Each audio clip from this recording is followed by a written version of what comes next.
Record सही हो रहा। The equation of motion of particle x is equal to d, uniform velocity ये है, इसमें कुछ नहीं करना, डिफ्रेंशिएट कर देना है ना। तो v is equal to d x upon d t, मैं डायरेक्ट लिख रहा हूँ, जल्दी जल्दी कर रहा हूँ है ना। ये 2t हो जाएगा, जहाँ पे गलती हो बता देना, 2t माइनस 3t स्क्वायर, कोई भी चीज़ गलत करूँ तो बता देना।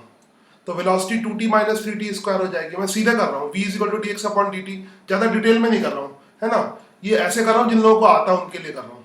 वेलोसिटी एक्सीलरेशन क्या हो जाएगा, dv अपॉन dt। तो एक्सेलरेशन इसको डिफरेंशिएट कर लेंगे, तो इसको डिफरेंशिएट करेंगे, t आएगा, 2t का डिफरेंशिएशन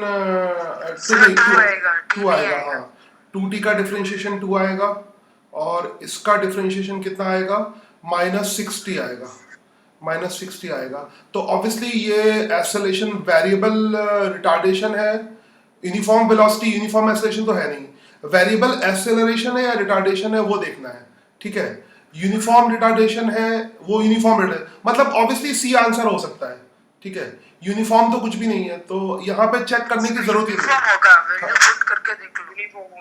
कौन सा यूनिफॉर्म होगा, डी ऑप्शन, क्योंकि वैल्यू यूनिफॉर्म करके देखोगे तो नहीं सबके बीच में इक्वल है। ना यूनिफॉर्म एक्सेलरेशन सुनो ध्यान से, यूनिफॉर्म एक्सेलरेशन वो होता है जिसमें ए की वैल्यू कांस्टेंट होती है, यहाँ पर ए की वैल्यू वेरिएबल है, तो वेरिएबल एक्सेलरेशन है या रिटार्डेशन है ये बाद में डिसाइड करेंगे। मगर यूनिफॉर्म तो कुछ भी नहीं है, यूनिफॉर्म रिटार्डेशन नहीं है, यूनिफॉर्म होने के लिए वैल्यू कांस्टेंट होनी चाहिए, ठीक है। और रिटार्डेशन होने के लिए वेलोसिटी और एक्सेलरेशन एक दूसरे के अपोजिट होना चाहिए। सर कांस्टेंट में तो वो की वैल्यू कांस्टेंट रहती है। हाँ, यूनिफॉर्म का मतलब है, यूनिफॉर्म रिटार्डेशन का मतलब है ए की वैल्यू कांस्टेंट, यूनिफॉर्म वेलोसिटी का मतलब है वेलोसिटी कांस्टेंट, यूनिफॉर्म एक्सेलरेशन का मतलब है एक्सेलरेशन कांस्टेंट, और यूनिफॉर्म रिटार्डेशन का मतलब है एक्सेलरेशन की वैल्यू कांस्टेंट। तो एक्सेलरेशन की वैल्यू वेरिएबल है, टी पे डिपेंडेंट है, तो ये तो कुछ हो ही नहीं सकता, तो ऑप्शन तो सी ही सही है, ठीक है। अब रिटार्डेशन है ये क्या है वो एक्जैक्टली डिसाइड करना देखना पड़ेगा, ठीक है। वेरिएबल रिटार्डेशन, वेरिएबल रिटार्डेशन भी हो सकता है, एक्सेलरेशन भी हो सकता है। अच्छा, रिटार्डेशन अगर वेरिएबल हो तो वो एक्सेलरेशन भी हो सकता है कभी, ठीक है, तो वो हो सकता है। तो इसमें ज्यादा एनालाइज करने की जरूरत नहीं है कि सी आंसर होगा, वेरिएबल होगा, खत्म बात। कांस्टेंट, कोई भी चीज यूनिफॉर्म रिटार्डेशन होने के लिए ए की वैल्यू कांस्टेंट होनी चाहिए। आई होप समझ में आया होगा, ए की वैल्यू कांस्टेंट होनी चाहिए। तो इसका आंसर सही है सी, इसका आंसर सही है सी, ठीक है। तो ऑब्वियसली एक्सप्लेनेशन पे मार्क्स हैं, तो वो ध्यान से, तो कोई डाउट हो तो पूछ लेना। अगर ए की वैल्यू कांस्टेंट नहीं है तो वेरिएबल एक्सेलरेशन है या रिटार्डेशन है। अब रिटार्डेशन है कि एक्सेलरेशन, ये चेक करने की जरूरत ही नहीं कि सी ऑप्शन है, फिर दिमाग ही नहीं लगाना आगे, ठीक है। वैसे ये वेरिएबल होगा तो रिटार्डेशन कभी भी एक्सेलरेशन में कन्वर्ट हो सकता है, कोई चीज वेरिएबल है तो ये वर्ड का मतलब कुछ नहीं है। वेरिएबल है तो उसकी वैल्यू, रिटार्डेशन की वैल्यू नेगेटिव भी हो सकती है, तो नेगेटिव रिटार्डेशन क्या हो जाएगा, एक्सेलरेशन हो जाएगा। तो यहाँ पे दिमाग नहीं लगाना। आई होप कि सबको समझ में आया हो। सेकंड क्वेश्चन देखते हैं। For a particle moving along, ये मिटा देता हूँ, ये मार्क्स भी रखने पड़ेंगे, मैं भूल जाऊंगा मैं कितने मार्क्स का है। 5 मिनट का टाइम मिटा देता हूँ, टाइम की जरूरत तो नहीं पड़ेगी, एक सेकंड टाइम मिटा देता हूँ, मार्क्स रख लेता हूँ। चलो now for a particle moving moving along a straight line, the displacement depend on इतना, the ratio of initial acceleration to the initial velocity। तो एक्सेलरेशन हम फाइंड कर ले, इनिशियल एक्सेलरेशन तो पहले वेलोसिटी फाइंड कर ले। वेलोसिटी की वैल्यू कितनी होगी, 3 अल्फा टी स्क्वायर, मैं सीधा लिख रहा हूँ direct, 3 alpha T square plus 2 beta T, कोई गलती हो तो बताना, plus gamma, single time differentiate कर लिया, ठीक है।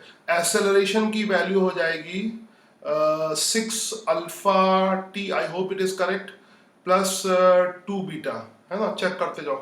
तो वेलोसिटी एक्सेलरेशन की वैल्यू, अच्छा, the ratio of initial acceleration and initial velocity, initial मतलब t इज इक्वल टू 0 पर, तो a की वैल्यू a0 कब आ जाएगा, t की वैल्यू 0 रख दो तो 2 बीटा हो जाएगा, और v0 कितना हो जाएगा, v0 रखो, t की वैल्यू 0 रखो तो क्या हो जाएगा, गामा। तो इसका जो रेशियो है, रेशियो ऑफ इनिशियल एक्सेलरेशन और इनिशियल वेलोसिटी, ये सिर्फ बीटा पे डिपेंड करेगा और गामा पे डिपेंड करेगा। आंसर बी सही है, ठीक है, आंसर बी सही है, सिर्फ बीटा और गामा पे डिपेंड करेगा। आई होप कि आसान क्वेश्चन था, बी आंसर सही है। इसमें कौन सा आंसर सही था? सी आंसर सही था, बी आंसर सही। देखते जाओ, है ना। सेकंड क्वेश्चन डिस्कस हो चुका। Third question, a motor car uniform speed, time मिटा देता हूँ, ज्यादा डिफिकल्ट नहीं थे, बेसिक वाले क्वेश्चन थे। एक second. A motor car uniform moving uniform speed 20 metre per second come to a stop in application of brake on traveling इतना। The acceleration, ये तो आसान ही है। फाइनल वेलोसिटी 0 हो गई, इनिशियल वेलोसिटी 20। आई थिंक मैं ऐसे ही करता हूँ ना डायरेक्ट, और एक्सेलरेशन की वैल्यू निकालनी है तो ऑब्वियसली अगर ए का साइन नहीं लोगे तो अपने आप नेगेटिव आएगा, है ना। ए इंटू, नहीं ये फॉर्मूला लगाए, v square equal to u square plus 2s लगाना चाहिए। फाइनल वेलोसिटी कितनी है? 0, और इनिशियल वेलोसिटी कितनी है? 20 का स्क्वायर और प्लस 2। ए निकालना है, अगर तुम पहले से ले लोगे ए नेगेटिव तो ए का वैल्यू आएगा, तो तुम्हें ये पता होना चाहिए कि एक्सेलरेशन नेगेटिव होगा, इसमें वेलोसिटी के अपोजिट होगा, तो आंसर तो बी और सी में से सही होगा। ठीक है, तो ए और डी तो हो नहीं सकते। बाकी डिस्टेंस कितनी? 10 मीटर, तो 400 बटे 20 कितना हो जाएगा? 20 ही आएगा ना, 400 बटे 20 20 होता है ना, और नेगेटिव वैल्यू, आंसर बी आएगा। आई होप कि सबको समझ में आया होगा, इसका आंसर बी आएगा। चलो तीसरा कोई डाउट हो फटाफट पूछ लेना है, कोई भी डाउट हो फटाफट। तीसरा क्वेश्चन हो गया बस। नेक्स्ट क्वेश्चन, चौथा। नेक्स्ट क्वेश्चन ज्यादा कठिन तो नहीं थे। A body thrown vertically upward with a speed 100 metre per second. एक बॉडी को, और तुम्हें भी ऐसे रफली करना है, बहुत ज्यादा वो नहीं करना था, इसमें डिजाइन बनाना था, 1-1 मिनट 2-2 मिनट टाइम सफिशिएंट दिया था मैंने। A body thrown vertically upward with speed 100 metre, एक बॉडी को ऊपर की तरफ फेंका है with 100 metre per second, 100 metre per second, and on return journey इस speed in metre per second. तो वापस आते समय इसकी स्पीड कितनी होगी? वैसे इसमें टाइम फालतू ही दिया था, है ना। तो वापस आते समय इसकी स्पीड 100 मीटर पर सेकंड होगी नीचे की तरफ। मगर इसको अगर शो करना है तो यू कैन शो दैट, अगर ये फॉर्मूला लगा के शो कर सकते हो, वर्टिकल मूवमेंट हो रहा है तो फॉर्मूला लगा के शो कर सकते हो, delta Y is equal to, नहीं v square is equal to u square plus 2s लगाओ। मान लो ये वैसे पता चल गया डाउनवर्ड 100 होगी, अगर किसी को फिर भी पता करना है, v की वैल्यू पता कर दी, मान लो फाइनल वेलोसिटी v है, तो v square is equal to क्या हो जाएगा? इनिशियल वेलोसिटी का स्क्वायर, ठीक है, और एक्सेलरेशन नेगेटिव होगा तो minus v square plus minus 2s, 2g की वैल्यू जो भी है 10 ले लेना, वैसे वो तो कैंसिल ही होना, 2g और डेल्टा वाई। ठीक है, ऑब्वियसली उसी जगह पे वापस आ रहा है तो डेल्टा वाई की वैल्यू कितनी हो जाएगी? 0 हो जाएगी। तो v की वैल्यू होगी, वी स्क्वायर की वैल्यू होगी 100 का स्क्वायर। तो इसकी दो वैल्यूज आएंगी अगर तुम मैथ्स में, प्लस माइनस 100, जब स्क्वायर रूट करते हो तो दो वैल्यूज आती हैं, तो प्लस 100 तो ये खुद है, दूसरा क्या हो जाएगा? माइनस 100 हो जाएगा, तो नीचे की तरफ 100 है, मगर इसने स्पीड पूछी है तो एक ही आंसर होगा। ठीक है, तो ये भी बहुत आसान सवाल था, एकदम हलवा। सर हाँ, अगर हम पहले ना नीचे से टॉप पॉइंट तक जाने के टाइम को फाइंड कर ले, उसके बाद उससे लंबा करोगे बेटे, वो टोटल हाइट, अरे और उतना उसके बाद अगर ये मैं ऑब्जेक्टिव, हाँ सब कर सकते हो, वो सब कर सकते हो, टोटल हाइट। वाला फॉर्मूला लगा के आंसर अलग आ रहा है। कौन सा फॉर्मूला लगा के? पहले टॉप मोस्ट पॉइंट तक पहुंचने के लिए कितना टाइम लगा, और उसके बाद उसको डिस्टेंस कितना कवर किया। वो सॉल्यूशन में सॉल्व किया है तुमने? सॉल्व किया है इसमें, टेस्ट पेपर में सॉल्व किया है? यस, जबरदस्ती लंबा करने का तरीका है। हाँ, मगर फिर भी सॉल्व करके पूरा दो, मैं चेक करूंगा कोई गड़बड़ होगी वो चेक करके दूंगा। जो भी सॉल्व कर किया है ना, वो उसमें टेस्ट पेपर में सॉल्व किया तो मैं तो देख ही लूंगा, अदरवाइज अलग से प्रॉपर तरीके से जो भी मेथड है सॉल्व करके भेजो, मैं चेक करके बता दूंगा कहाँ गलती है, तुम्हें पता लग जाएगा। क्योंकि गलती तो बताऊं, गलती तो मेरे से भी हो सकती है, कोई कॉन्फिडेंटली मैं भी नहीं कह सकता कि मैं कोई चीज सही कर रहा हूँ, क्योंकि कैलकुलेशन मिस्टेक तो किसी से भी हो सकती है, तो वो मैं प्रॉपरली देखूंगा। अगर कैलकुलेशन मिस्टेक, अगर तरीका सही है तो आंसर सही आएगा। ठीक है, फिलहाल मुझे पूरा पेपर डिस्कस करना है तो मैं उस मेथड से फिलहाल नहीं करता हूँ, है ना। तो उसका तरीका ये, तुम प्रॉपरली करके मुझे व्हाट्सएप करो, या अगर टेस्ट में तुमने प्रॉपरली किया होगा तो मैं चेक कर लूंगा उसको, है, क्योंकि मेथड के भी तो मार्क्स है। तो आंसर नहीं आया इसीलिए तो मैंने ऐसे दिया था, आंसर नहीं आया। अच्छा, मैंने ये क्यों रखा कि आंसर ना आए तब भी मार्क्स मिलेगा? क्योंकि मुझे पता है कि शुरू में तो बहुत होता है ना, शुरू में क्या, बहुत प्रैक्टिस के बाद भी फिजिक्स में थोड़ी सी कैलकुलेशन मिस्टेक हो जाती है, आंसर नहीं आता है, तो इसीलिए मैंने सिर्फ आंसर के मार्क्स नहीं रखे, मेथड के भी मार्क्स है। तो मेथड पर्सनली पोस्ट करो, मेथड प्रॉपरली करके, ये सेशन ओवर हो जाए फिर ढंग से करो, डायग्राम बना के बढ़िया बढ़िया प्रॉपरली डायग्राम बनाना, यहाँ से यहाँ तक, ए से बी तक टाइम निकालना, ये निकालना, फिर मैं चेक करके बताता हूँ कि कहाँ गलती है या क्या गड़बड़ है, ठीक है। फिर भी नहीं आएगा तो फिर देखेंगे, आगे चलते हैं नेक्स्ट क्वेश्चन, क्योंकि मुझे आज इस 1 घंटे के सेशन में पूरा पेपर डिस्कस कर देना है। अभी तो 19 मिनट ही हुए, कोई बात नहीं, हो जाएगा, ठीक है। बस आज पेपर डिस्कस करके खत्म करता हूँ, और कुछ नहीं करना है। A stone dropped from the top of the tower reached the ground in 3 seconds. The height of the tower. ये तो बहुत आसान सवाल है, ठीक है। सीधा जो है ये स्टोन को ड्रॉप किया।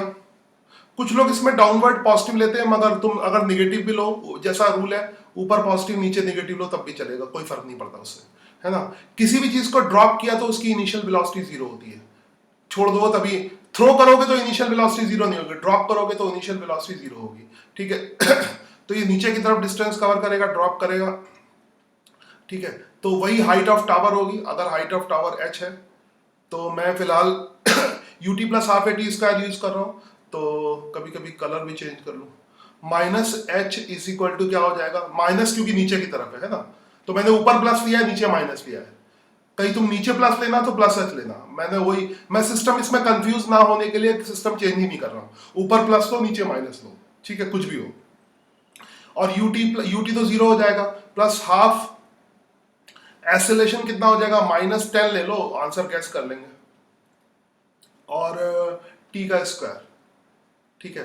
तो t का स्क्वायर मतलब हो जाएगा 3 का स्क्वायर, 3 सेकंड लगते हैं ना, तो 3 का स्क्वायर, तो ये हो जाएगा 3 का स्क्वायर। मैं रिकॉर्ड तो कर रहा हूँ, हाँ रिकॉर्डिंग तो चालू है।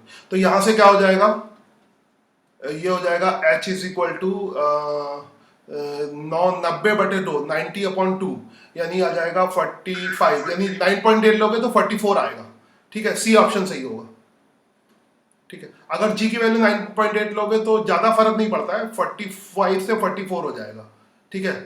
तो ये आंसर आराम से g की वैल्यू 10 लेके गैस कर सकते हो, तो इसलिए यहाँ पे g की वैल्यू गिवन नहीं थी, तो अपने आप कोई भी वैल्यू लेके, क्योंकि g की वैल्यू हम 10 इसीलिए लेते हैं कि g की वैल्यू एक्जैक्टली 9.8 होती है, तो 0.2 से बहुत ज्यादा फर्क नहीं आता है चीजों में, इसलिए अप्रोक्सीमेटली वही आती है। आई होप कि सबको समझ में आया होगा। सिक्स क्वेश्चन जो है, 6 क्वेश्चन देखो, ये तो इसी पे कर देता हूँ। 6 क्वेश्चन में निकालना है, the graph acceleration particle starting from rest, the speed of the particle at 14 second. ये जो ग्राफ दिया है वो एक्सेलरेशन टाइम कर्व दिया है, ये जो ग्राफ दिया है वो एक्सेलरेशन टाइम कर्व दिया है, और 80 ग्राफ के नीचे का जो एरिया है वो चेंज इन वेलोसिटी होता है, तो ये पॉजिटिव एरिया होगा, है ना। मैं जानबूझ के छोटे मेथड यूज कर रहा हूँ जिसमें टाइम कम लगे। अब यहाँ पे ट्राइंगल और रेक्टेंगल करने लगोगे तो टाइम ज्यादा लगेगा, तो बढ़िया है ट्रेपेजियम का एरिया लगाओ, अगर तुम्हें याद है तो half sum of parallel side कितना हो जाएगा 10।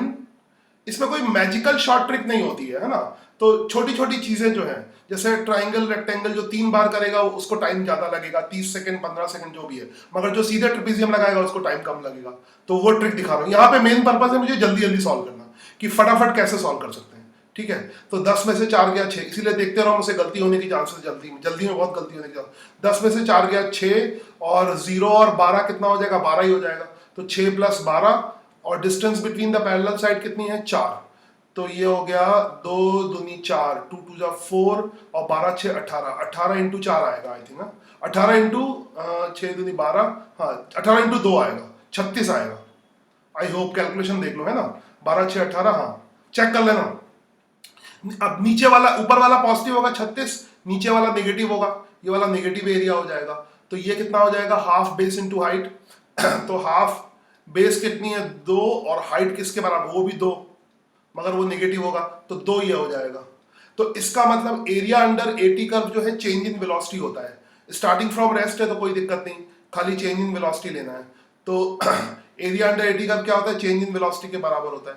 तो 36 में से 2 गया, ये तो कैंसिल हो जाएगा, एक 36 में से 2 गया, कितना बचा 34, 34, हाँ 34, इनिशियल 0 है, 34 ही आएगा, बी ऑप्शन आएगा, है ना। Final velocity minus initial velocity, initial तो 0 है तो चेंज इन वेलोसिटी भी 34 होगी। इसका बी आंसर सही है, समझ आया, एकदम आसान क्वेश्चन थे। चलो आई होप छठा हो गया, 7वां डिस्कस करते हैं। 7वें के लिए थोड़ी जगह चाहिए होगी मुझे, इसको जूम आउट कर लेता हूँ थोड़ा, 1 सेकंड रुक जाओ। 7th क्वेश्चन थोड़ा सा छोटा कर लेता हूँ। चलो प्रॉपर जगह हो गई। अब पार्टिकल मूविंग, अच्छा सवाल है थोड़ा सा। ये बेसिकली देखो, अगर इस सवाल को ध्यान से देखोगे ना तो ये एसएचएम जैसा क्वेश्चन है। अभी लास्ट में हम सिंपल हार्मोनिक मोशन पढ़ेंगे तो ऐसी इक्वेशन आएगी। तो सब जगह बेसिक वही होते हैं पूरे फिजिक्स में। A particle moving along x axis, the acceleration of particle in term of x coordinate is given by a is equal to -9x। तो acceleration जो, ये थोड़ा अच्छा क्वेश्चन लग रहा है, ये बहुत अच्छा क्वेश्चन है। a is equal to -9, अच्छा नहीं बहुत अच्छा है, ठीक है। a को हम लिख लेंगे, डायरेक्टली लिखना है क्योंकि पोजीशन पे वेलोसिटी ऑफ इतना, तो a को लिखोगे v dv by dx। I hope कि ये कैसे लिखोगे सबको पता होगा, अभी बताने की जरूरत नहीं है, ये एकदम से प्रैक्टिस करते करते स्ट्राइक करना चाहिए दिमाग में, है ना। तो ये आ जाएगा एग्जाम में जल्दी, क्योंकि बाद में एफिशिएंसी भी लानी है ना, तो ऐसे आ जाएगी -9x dx, ठीक है। इंटीग्रेट करोगे इसको, ये x dx इधर से इंटीग्रेट करोगे। इनिशियल वेलोसिटी दे रखी होगी, initial velocity of particle is +6, u is equal to +6, और the velocity of particle at x is equal to 2, velocity निकालनी है। इनिशियल जो है velocity of particle at x is equal to 0 ही है, वो सब देख लिया करो। वेलोसिटी 2 पे निकालनी है बस, बाकी तो इजी है। तो यहाँ से क्या हो जाएगा, इसका इंटीग्रेशन होता है 1/2। ज्यादातर देखो यही वाला इंटीग्रेशन आता है, ज्यादा मुश्किल नहीं आता, है ना। अच्छा से अच्छा सवाल भी ले लो, कभी कभी फंस जाता है तो फंस जाता है, तब तक तो तुम 12th में इंटीग्रेशन पढ़ ही लोगे डिटेल में, बहुत ज्यादा पढ़ लोगे तो तुम्हारे लिए तो वो आसान हो जाएगा। तो हाफ v स्क्वायर माइनस 6 का स्क्वायर कितना हो जाएगा, 36 हो जाएगा। 6 का, बस तुम चेक करते रहना सब लोग। माइनस डायरेक्ट इक्वेशन में डालकर नहीं निकाल सकते क्या? किसमें? इस वाले के अंदर वो डायरेक्ट वो 3 फॉर्मूले उनमें से किसी में डाल के नहीं निकलेगा। कुलदीप यार, तुम बार बार बेवकूफी वाले सवाल क्यों करते हो? मुझे तुम्हारे सवालों पे, तुम इतने बुद्धिमान प्राणी हो के ऐसे बेवकूफी वाले सवाल करते हो। वो 3 फॉर्मूले, और जब करते हो, जब मैं 100 बार वो चीज बोल चुका हूँ, क्या बोल चुका हूँ, वो फॉर्मूले कब लग सकते हैं, वो तुम ही बताओ। बताओ, बुद्धि तो चलाओ, कब लगेंगे बोलो, बता ही नहीं रहे हो। कोई बताएगा वो फॉर्मूले कब लगेंगे, 3 फॉर्मूले कब लगेंगे?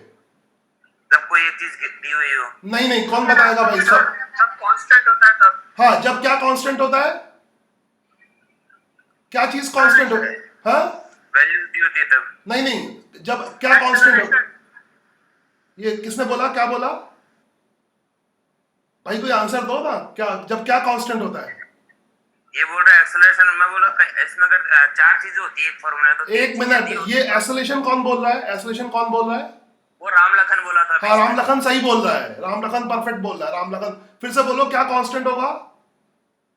एक्सेलरेशन, बस इतना ही बोलना था, ज्यादा नहीं बोलना, बकवास नहीं करनी है। वो फॉर्मूले तब लगेंगे जब एक्सेलरेशन कांस्टेंट होगा, बस इसके आगे बोलने की जरूरत नहीं है। परफेक्ट 100%। और मैंने यही तुम्हें 1000 बार समझाया है कि वो फॉर्मूले, मैंने 50 बार बोला है कि वो फॉर्मूले ही नहीं, वो रिजल्ट है। वो रिजल्ट तब वैलिड होंगे जब ए की वैल्यू कांस्टेंट होगी, बस इससे ज्यादा आगे नहीं बोलना है।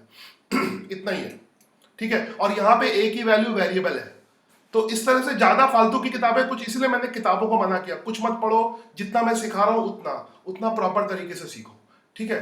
उसमें फिर और दिमाग लगाना ही नहीं है, ठीक है। एक्सेलरेशन कांस्टेंट होगा, इतना सफिशिएंट है।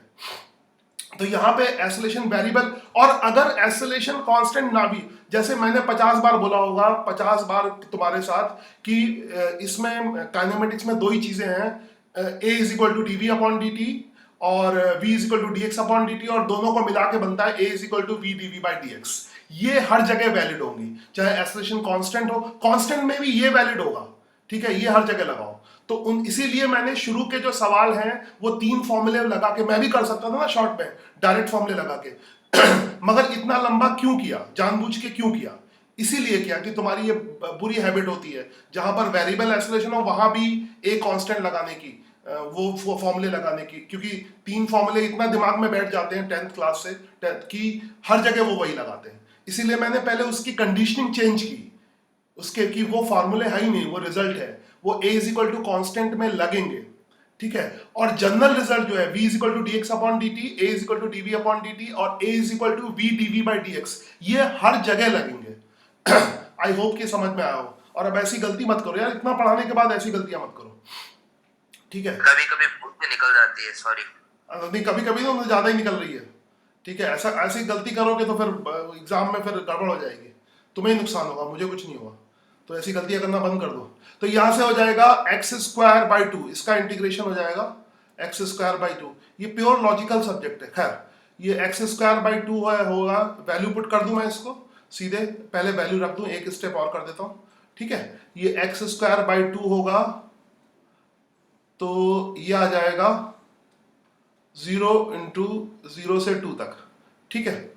आई होप कि ये आ जाएगा B square by two minus 18 और ये -9 और ये हो जाएगा 9/2 हो जाएगा ये, ठीक है। 2 बाहर ले लिया मैंने और 2 का square 4 minus 0। I think you understand. तो ये आ जाएगा कितना आ रहा है 2 2 जा 4। तो ये तो आ रहा है, कैलकुलेशन बस चेक कर देना ध्यान से, मैं कहीं भी गलती कर सकता हूँ, कैलकुलेशन भरोसा नहीं, इसलिए तुम्हारे सामने कर रहा हूँ। -18 तो ये तो बी की वैल्यू 0 आ रही है, ठीक है। आई होप कि मैंने कैलकुलेशन सही की होगी, आंसर डी आ रहा है, ठीक है। तो मैं तुम्हारे सामने इसलिए कर रहा हूँ, अकेले में कैलकुलेशन गलती कर सकता हूँ, अभी कोई भी गलती करे इस पर कोई देखना जरूरी है। और तुम्हें उल्टी प्रैक्टिस करनी है कि कोई भी ना देखे तब भी तुम गलती ना करो। मुझे तो क्या, कोई अगर बच्चा ना देखे तो मैं गलत करूंगा ही करूंगा, इसलिए मैं अकेले में कोई सवाल करता ही नहीं हूँ, है ना। ये तो सब 2-4 बच्चे देखने वाले, टीचर या ये हो सकता है टीचर होने से होने की वजह से ये हैबिट पड़ गई हो। खैर क्वेश्चन 7 हो चुका, क्वेश्चन नंबर 8 फटाफट, यानी इतने डिस्कशन के बाद भी 30 मिनट से पहले ही हो गया अभी तो, है ना। जबकि इतनी चीजें समझाई, बीच में इतना ब्रेक लगाया, तभी ज्यादा डिफिकल्ट क्वेश्चन पेपर नहीं था। खैर अब ये तो लॉजिकल है, acceleration of the particle during the interval.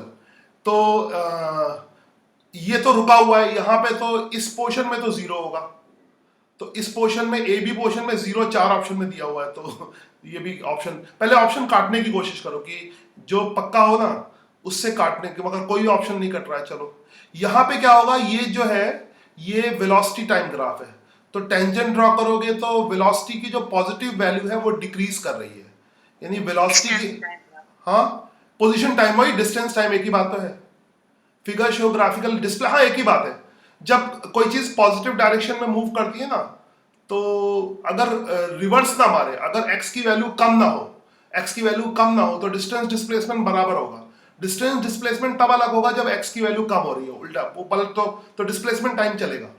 तो यहाँ पे देखो ये पॉजिटिव वेलोसिटी है, पॉजिटिव वेलोसिटी कम हो रही है, पॉजिटिव वेलोसिटी कम हो रही है, वेलोसिटी कम हो रही है, वेलोसिटी डिक्रीज कर रही है, पॉजिटिव वेलोसिटी मतलब एक्सेलरेशन OA में तो नेगेटिव साइड होगा, तो OA में नेगेटिव साइड होगा। तो इसमें से या तो ऑप्शन सही हो सकता है A और या हो सकता है C, ठीक है, क्योंकि इन दोनों में नेगेटिव है। अब इसके लिए अगला देखना पड़ेगा, यहाँ पे BC पार्ट में क्या हो रहा है, पॉजिटिव वेलोसिटी इंक्रीज कर रही है, तो एक्सेलरेशन पॉजिटिव होगा, BC पार्ट में पॉजिटिव होगा। तो पॉजिटिव दिया है इसमें, ठीक है, इसमें नेगेटिव दिया है, तो ये अपने आप ही गलत हो गया, ठीक है। तो A पक्का सही हो गया। अब CD और चेक कर लो, CD में तो एक्सेलरेशन 0 होगा क्योंकि वेलोसिटी कांस्टेंट है, ये स्ट्रेट दिख रहा ना, वेलोसिटी कांस्टेंट है, एक्सेलरेशन 0 होगा, तो ये पूरा A आंसर सही है इसका। आई होप कि सबको समझ में आया हो, इसमें सारी चीजें डिस्कस हो गई। ये बहुत प्यारा क्वेश्चन था, मतलब पूरे ग्राफ के XT ग्राफ के जितने भी कंसेप्ट है सब लग गए इसमें। आई होप कि सारे बच्चों को समझ में आया हो, और वैसे भी मैं रिकॉर्ड कर रहा हूँ तो दोबारा भी समझ सकते हो तुम। I am recording I think, हाँ तो अपलोड कर दूंगा। 8th हो गया, 9th क्वेश्चन मैंने टाइम तो मार्क्स ना मिटा दूं बस मैं, नहीं तो मार्क्स भूल जाऊंगा किसके कितने मार्क्स हैं, फिर मैं रफ मार्किंग कर दूंगा। नाउ नेक्स्ट क्वेश्चन है, the velocity time graph of a particle moving along a straight line in a given time interval is as shown in the figure. The particle with increasing in time starting from t is equal to 0. The velocity time graph of a particle moving along a straight line in a given time interval is shown. Then the particle with increasing time starting from t is equal to 0. अच्छा, इसमें क्या हो रहा है, ये कौन सा graph दिया है, VT ग्राफ, और VT ग्राफ का अगर स्लोप कांस्टेंट है तो इसका जो एक्सेलरेशन है वो पॉजिटिव होगा। तब ये कह रहा है speed up continuously, speed down, first speed down and then speed up. Obviously velocity का मैग्नीट्यूड तो लगातार बढ़ रहा है, वेलोसिटी पहले नेगेटिव डायरेक्शन में है, यहां से देखो आएगा सर मेरे ख्याल से, हाँ नहीं रुक जाओ, वेलोसिटी पहले नेगेटिव डायरेक्शन में है, एक मिनट, और वेलोसिटी फिर 0 हो रही है, यानी नेगेटिव वेलोसिटी पहले 0 हो रही है और फिर तो ये कह सकते हो स्पीड डाउन या स्पीड अप। कौन स्पीड के बारे में बोल रहा है, वेलोसिटी के बारे में नहीं बोल रहा है, ठीक है। वेलोसिटी तो वेलोसिटी की बात करोगे तो नेगेटिव से पॉजिटिव इंक्रीज कर रही है, मगर स्पीड जो है वो पहले डिक्रीज कर रही है फिर इंक्रीज कर रही है।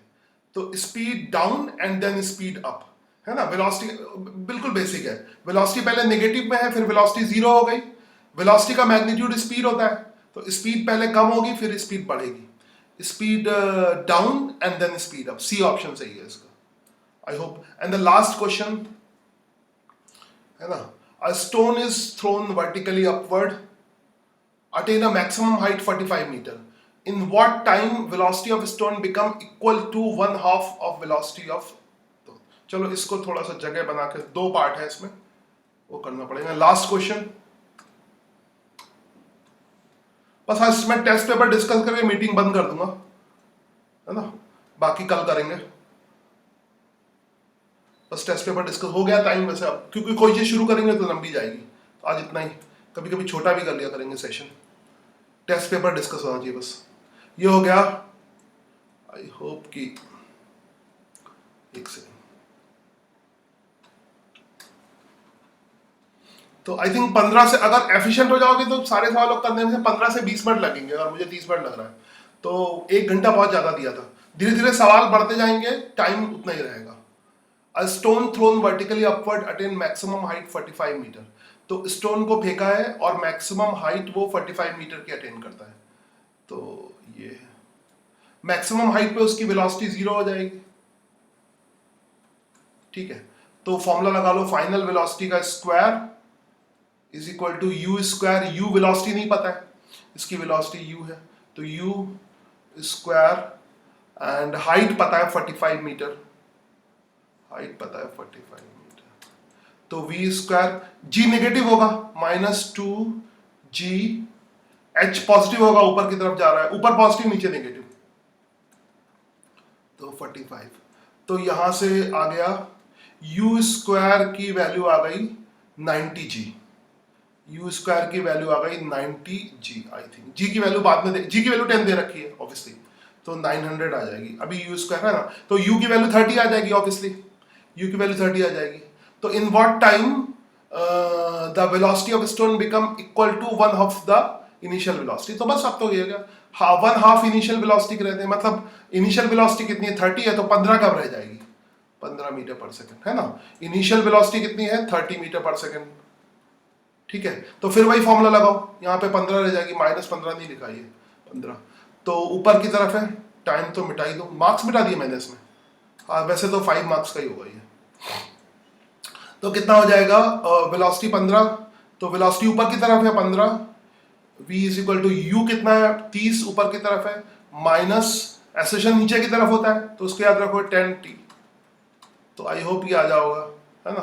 तो 15 1.5 सेकंड ही आएगा, 15 बचेगा एंड ठीक है, 10t इज इक्वल टू 15, तो t is equal to 1.5 second, है ना। तो ये आंसर आ गया। आई होप कि ये डिस्कस हो गया हो, और अब मैं पेपर चेक करूंगा, ठीक है। तो आई होप किसी को डाउट नहीं है।